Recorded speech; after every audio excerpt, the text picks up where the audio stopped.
Those birds have been staring at me all week. Roud grumbled into his drink. The hairs on the back of his neck raised. He could feel the orbs boring into it. Oh, don't pay them any mind. The bartender was sorting through the bottles, but turned her head. They can tell, you know. Those dumb things can't tell nothing. I can't even sleep with them being right outside, banging their wings on the window. Roud slammed his empty tankard onto the bar's countertop and stood up. I just got back from taking out an entire raiding camp.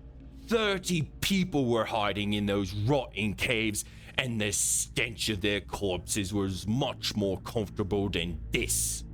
I'ma take care of those pests. Don't.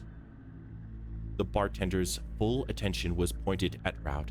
Stop right now and sit down. Shut up! The drunk adventurer ignored the voice full of ice, pulled out his flail and kicked the end door open. I'm done with these vermin. I'm taking care of this problem. His body was found the next day, eyes wide open. Hiya! I'm Ink, they, them pronouns, and welcome to the Nook. That opening scene was written according to the creature we're creating today. So if you like that monster, stay tuned to see how it was made and how you can use it at your table. This is a series I call Dungeon Deck, where we make strange monsters and NPCs for tabletop RPGs, including a creature card with art, stats, ability names, and core phrases. Now, with that all out of the way, let's get started. As always, we begin with our art prompts. So here we start with 7 cards and select 4 to use for our monster. This time we begin with a lumpy arm, bird claw, eye, black wing, large torso, high heel, and a white wing. You know, sometimes you get to choose the direction of the monster, but at other times the set of cards just says something. So this time we're going to make a bird with both sets of wings, the bird talons, and the last card will be the eye. Okay, now we have the cards, but what will we make from them? Well, one of the things that's kind of been stuck in my brain is this link between birds, dragonflies, and drones. So let's go with that. They all 3 go on this sliding scale of flight where birds have wings and a tail like dragonflies, but dragonflies can strafe and hover because of their 4 independently flapping wings. These split flapping wings work similarly to how quadcopters' rotors work, but quadcopters don't have tails like birds and dragonflies. So what if we took some inspiration from that idea and traded out the bird's tail for a pair of supporting wings that gave it these amazing flight capabilities? Next aspect to decide is the bird species inspiration. Crows are my favorite birds. They're so intelligent. They're basically in their own stone age with basic tool use, creation, and societal customs as well as tribal associations. They're fantastic friends to have as a human and even give gifts. Crows are so cool and deserve all the attention they get and more. So we have the first 3 cards here of the wings and the bird leg, but what about the eye? Like, what can we do with this eye to make it a major part of the monster? Well, remember that masked zombie from a few videos back? Let's do the same thing as that and replace the bird's head with this orb-esque eye. In fact, let's remove the esque from that last sentence and just make the head an orb. Sweet. Now that we have that, let's get started on the drawing and talk about the lore. All right, next up is the lore. Of course, beginning with our inspirations. From the art section, we already have some great sources: dragonflies, drones, crows, and orbs. So let's find some ways to link these ideas together into our monster. We can begin with drones and orbs, since they're tools commonly used for gathering information. In this instance, I like the idea of spying, since that's an underutilized concept in tabletop RPGs. Villains need to spy on players more often, especially when those methods allow players to realize they're being watched. Ramp up the paranoia as your players search for who these people are and why they're spying on them. So we'll combine the drones and orbs idea into this concept of spying. Next, let's figure out dragonflies and crows. These are both species that I associate with an assassination playstyle. Dragonflies are these aerial predators, and crows are these scheming collaborators. However, neither of them are especially strong or destructive, so they rely upon their specialities to make up for their low damage. So the assassinations, quote unquote, are more about manipulating these targets into vulnerable spaces where even these weak creatures can take down much stronger prey. Finally, to link those two separate concepts of spying and assassinations together, let's pull from a major aspect of the dragonflies: their vision. Dragonflies have some of the best eyes in the entire insect class. 360-degree vision, awesome depth perception, along with amazing detail and tracking. This lets the two aspects of the trapping assassin and spy to merge into this creature that cases their targets in order to learn their weaknesses, lure them into a trap, and end them. But what for? What does this creature get out of it? There's no apparent way for them to eat their prey, since that orb doesn't seem to have a mouth.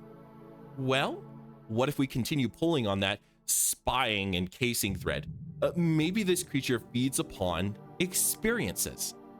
And when someone is about to die, their entire life flashes before their eyes. What a perfect feast! This monster just needs some light mind reading in order to experience that life along with their victims. Feeding off of someone's experiences lets this creature be both the hunter and the spy. Now to tie it all up in a bow, let's add one more detail. What's the collective noun for these monsters? Well, drones tend to be a swarm, dragonflies are a hover or flight, and crows are famously a murder. Let's go along with that creepy but somewhat silly sounding line: an ogle of these monsters. Now comes the part where I beg y'all for likes and subscribes like a good little YouTuber. May you please feed these birds the experience of liking and subscribing to my channel? I promise to give them a silly little name if you do. Thank you. And while y'all are down there, let's ask the comments question for the episode. If you were to befriend a specific species of creature, what would it be? As mentioned above, that's definitely crows for me.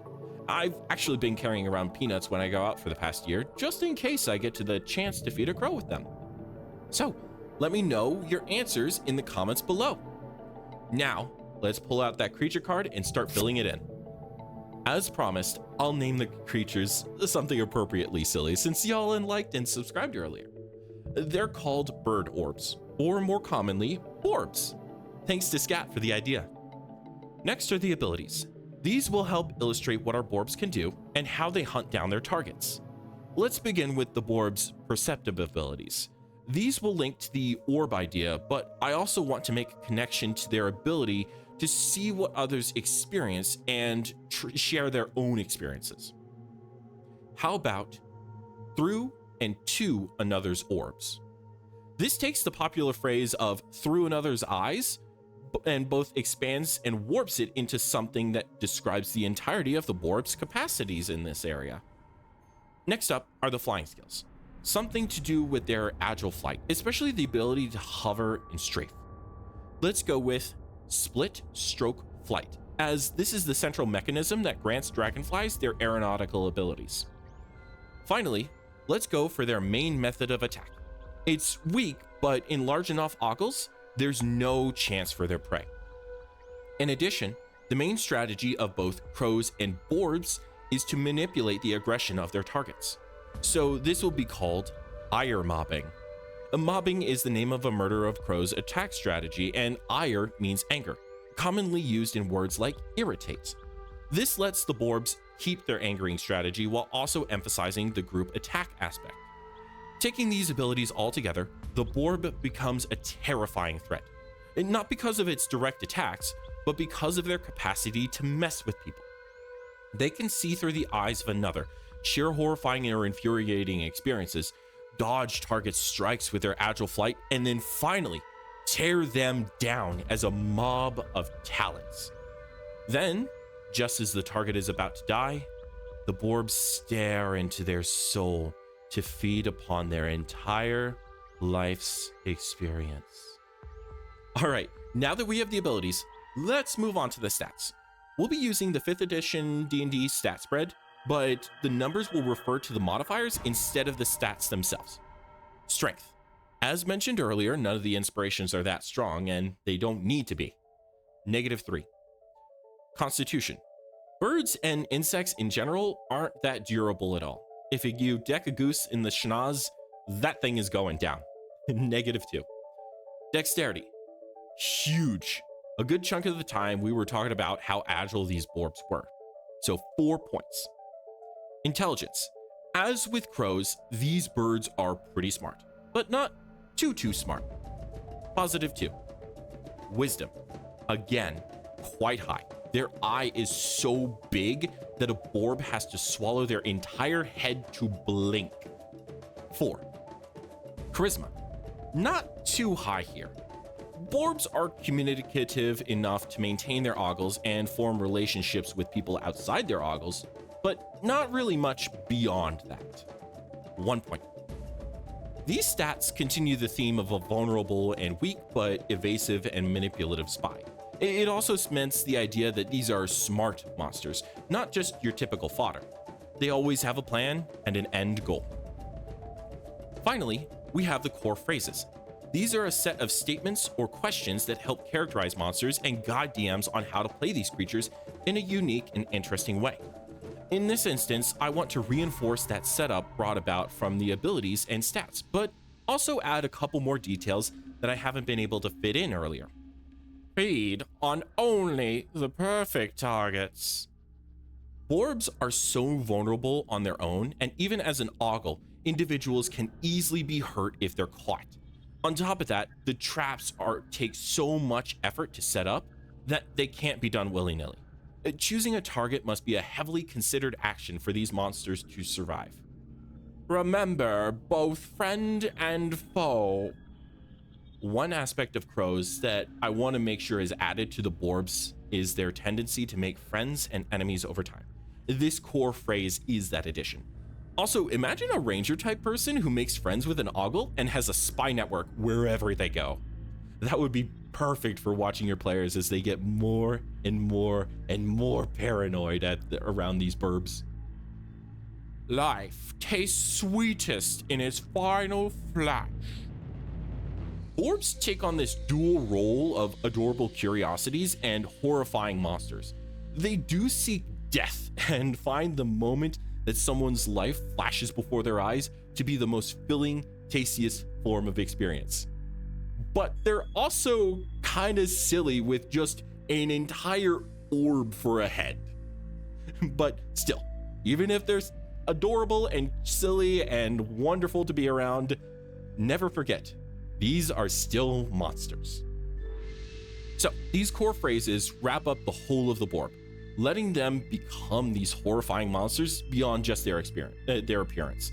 However, if they are given kindness and care, they can become steadfast allies.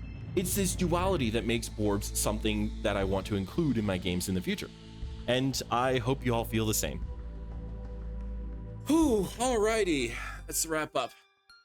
This was a lot more difficult than a lot of my previous videos for some reason, but I'm glad I got it out.